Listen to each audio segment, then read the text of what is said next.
அதிமுக கூட்டணி என்கிற தேசிய ஜனநாயக கூட்டணி வெர்சஸ் திமுக கூட்டணி என்றுதான் இருக்கும். அவர் சும்மா டெல்லிங்கிறார். ஏன்னா இவங்க டெல்லியில ஏற்கனவே 2014-14 அப்ப பணம் கொலிக்கும் போர்ட்போலியோக்களை வாங்கி எவ்வளவு தமிழ்நாட்டுக்கு அவப்பெயர்களை உண்டாக்கியார்கள் தெரியும்.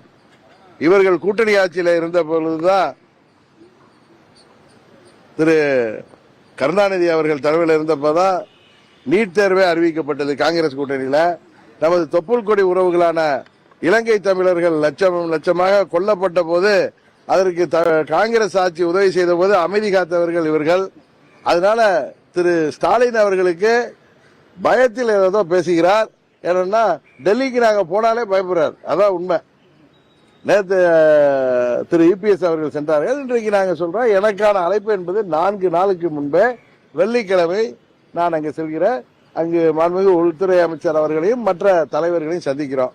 கூட்டணி பேச்சுவார்த்தை எல்லாம் அந்த இபிஎஸ் அவர்கள் சொன்னது போல 4 நாட்களில் சுமூகமாக எந்த ஒரு பிரச்சனையின்றி முடிவடைந்துவிடும்.